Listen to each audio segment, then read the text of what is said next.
So do you see any advantages to practicing on your own as regards to without your crew or anybody else? Man, if you could practice on your own, man, bless you. I can't practice on myself. It's hard. I mean, I've done it. I'm doing it, and I hate it. I love to be around, someone where I have energy with, because this dance is we're communicating with each other. That's why we have a cipher. A cipher is where we communicate with each other. So, who am I communicating with? I know, as an athlete, or if you want to be competitive, you gotta train. You gotta learn how to train by yourself, or at least have a partner or a coach train you. And it's very important to go back to the last question. If you're training, have a coach. Have someone coaching. Someone has to be a coach to push everybody. But back to our other question. It's better to train on your own than with others. Yeah, training on our own. I mean, if you could do it, God bless you. It's very difficult to do that, and you should, if you can do it as much as you can, do it. If you can do it at least, I would say half an hour every day. That's awesome. Seriously, if you can dance on your own, because that means you could get in the zone by yourself, regardless of any moment. Getting into the zone is when magic happens. Just like Michael Jordan, when he got in the zone, he was scoring everything. Anybody that was in their zone, they're at their best. If you're training on your own, do you feel there's less anxiety to impress other people since you're only practicing by yourself? There could be, but everybody's different. I know with me, I do get anxiety because sometimes, back when I was younger, like my crew members, if they were better than me and they were doing all this crazy stuff, but I wanted to work on something else, you don't want to look like an amateur in front of everybody.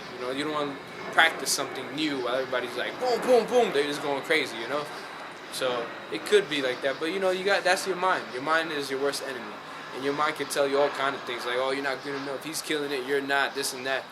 But you got to learn how to be strong here mentally. You got to learn how to control that. You got to learn, to contain that voice. That voice is always going to come and mess you up. So if you can't control that voice, imagine when you're battling someone and they're making fun of you and they're telling you you're whack. Oh my goodness, your whole world's going to crumble, and your whole plan of what you were going to do down in that cipher or in that battle is not going to happen. So you got to build up that mentality and get that strength within you. Obviously, you did a lot of gymnastics when you were younger as well. How does that help with your breaking? Gymnastics is the best thing that happened to me.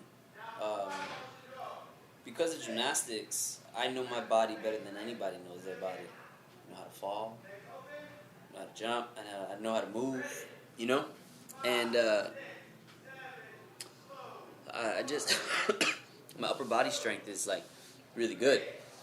And gymnastics just teaches you body control. So because I know my body, learning moves and breaking is very easy. Teaching myself something or falling into a move is a lot easier because I know how to save myself. I know how to catch myself. Breaking is a totally different movement. But because I'm physically in shape, it makes breaking a lot easier. It makes it easier for me to mold. So with breaking, you're put into a lot of awkward positions. I think in gymnastics, you're put into a lot of basic positions. It's kind of obvious where you're going to put your hand or how you're going to fall, But in breaking, you can make it the most awkward thing, You could take falling on your hand all the way down to a move here and swing your head around. You could just keep that momentum and flow. Gymnastics doesn't teach you momentum and flow. Well, it teaches you momentum, but it doesn't teach you flow at all. It does not teach you flow. Breaking teaches you flow, Connecting. That's what that teaches you. Gymnastics just gives you the ability to learn that. Yeah? Just in my opinion, from what I've been through, Anybody that does gymnastics that gets into breaking, there's about 4 of us in the scene or 3 of us in the scene that had like a really big, actually, I only know of one other person, which is Richie Rich from Super Crew, that had a serious gymnastics foundation. I don't even think he has a flow like mine. Gymnasts are machines. You understand? Gymnasts are machines, so they they're taught this, they do it like this, and it's like this, and that is it. And then when you come to breaking, they're just really good at form because it's like this, they have to do it like this, and this is how it has to be.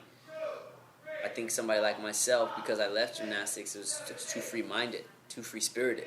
So I took this strength and I said, I'm able to do this, but how can I mold it? And gymnastics gave me the ability to mold, and it gave me the discipline to train. So my first couple of years of breaking, I just trained, and I just mentally, I was a machine, you know?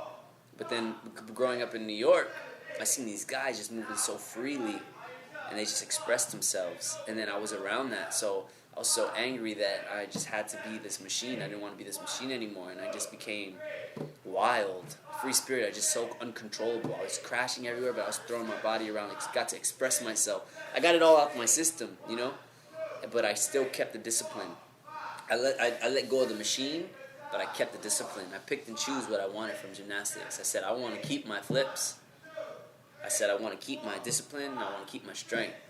But I don't want to keep I don't want the restraints. I don't want the restraints. I don't want the rules, you know? So that's how gymnastics really made me who I am, you know? I just picked and choose what I wanted from it. And gymnastics is an ill sport, man. It's one of the hardest. It is the hardest sport, I think.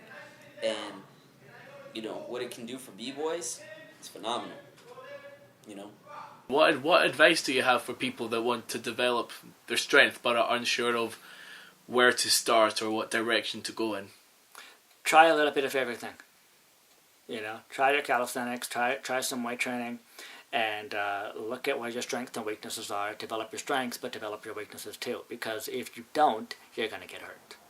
So artistically, you don't have to have balance. You do whatever it is that you want for your creative satisfaction. But physically speaking, anatomically speaking, medically speaking, if you don't balance out your body, you're going to have a short career. You're not going to last because stuff is going to fall apart, you know. Rotator cuff training is really important. Lower back training is really important. Glute training, it's generally something that people would kind of laugh at, smirk at, but you need to train your ass. Literally. You need to work your butt because it's the biggest and most powerful muscle you have in your body. And it's responsible for many of the moves that you do. It's responsible for the speed that you have, the explosive power that you have. And if you have weak glutes and weak lower abdominals to go with that, because they do go together, then you're setting yourself up for, you're giving yourself limitations. You're imposing limitations on your future progress. You're also giving yourself lower back pain. That's going to manifest eventually. You know, you need to learn about posture. You need to learn how to correct your posture. You need to develop pulling strength to counter all the pushing you do when you're on the floor. On the floor, as a b-boy, there's nothing to pull on.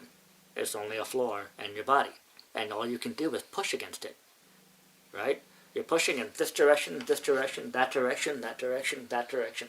It's all a push, one way or another. You know? So your chest and your shoulders, anterior deltoids, get really overdeveloped. Posterior deltoids, lats, trapezius, they don't get developed. You know? And they suffer. And so your rotator cuff, for example, which is 4 little tiny muscles that attach the scapular bone to the shoulder joint, which is really several joints in one. They're really weak and they get really damaged really easily because especially when you overdevelop the ones that are in front, as we do as b-boy, then you underdevelop the ones in the back. So what the shoulder does, what the rotator cuff does, is you have this glenoid labrum, which is literally, it's the same as a meniscus in a knee, effectively the same. It's the ring of cartilage you have inside your shoulder joint, and the humerus, this upper arm bone right here, it sits in it, right? It attaches to it. That's why you have it's called a ball and socket joint, because the ball is the top of the humerus, the socket is the glenoid labrum. It's this ring-shaped cartilage. And the rotator cuff, those 4 muscles, their job is to center the humerus, is to center the ball in the socket. And as soon as you overdevelop one side or the other, or one side gets weak, or there's a pull, or there's a tear, then it's out of alignment. And all kinds of shit happens when your rotator cuff is out of alignment, and you will have problems for the rest of your life, not just your career. And you'll need to get surgery, it's the only way, and it's awful. I've seen it happen so many times. It happens to b-boys, it happens to aerialists, circus acrobats, all kinds of athletes, anybody who uses their shoulders a lot, you know. So it's really important to know what your rotator cuff is, how it works, and how to take care of it. Sorry, that wasn't short at all. So as a yes, so as a yes or no answer, then does that mean like you're doing your freezes on not only one side but on the other side as well? Yeah, of course. There's that balance too. I mean, you shouldn't only be right dominant. You should learn to become left dominant to as much of an extent as you can. For most of us are maybe 90 and 10 or 80 and 20. You know, our good side versus our bad side. It may never be 50-50, but it could be 60-40, you know. You could have a better balance as far as going from right to left, you know, going counterclockwise and going clockwise, trying to do things in both directions, you know, so that one side of the body doesn't get overdeveloped and the other side doesn't remain too underdeveloped, you know. Those are all things that we should be keeping in mind because we are athletes. Whether we consider breaking a sport or not, it doesn't matter. We're athletes. We should treat ourselves as athletes. All dancers are athletes. They're rhythmic athletes, but they're athletes. And we need to have the same sort of maintenance, the same sort of rehabilitation, the same sort of preventive care that any serious professional athlete invests in. And that's both an investment of time and money. You know, you got to spend some money on this stuff, on whether that's the books, the research, the classes, or the repairs from a hospital or from a therapist. I mean, you need this stuff if you want to keep doing it for 20 years or more, you know.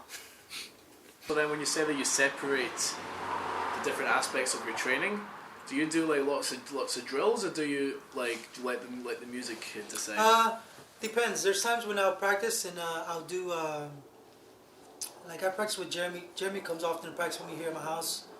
So when people Jeremy comes to train with me, we'll train just do our own thing, and then we'll go to like a session. We'll say, okay, just freestyle right now, and just freestyle it, and then we will say, okay, just nothing but transitions, no moves, just transitions, and we just do rounds of transitions, just only transitions, and then we'll do rounds where we just say, okay, just straight foundation. All right, now just a thread set, just threads, you know. Or we do times where we say, you know, you can't do a 6-step. Like you gotta just do 3 rounds but no 6-step. Do 3 rounds but no 3-step.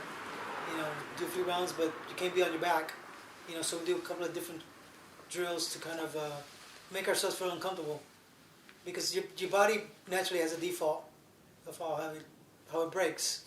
And so I do my best to get my body out of default. You know, add other apps to it, you know, if that makes any sense. Yeah, it does actually make a lot of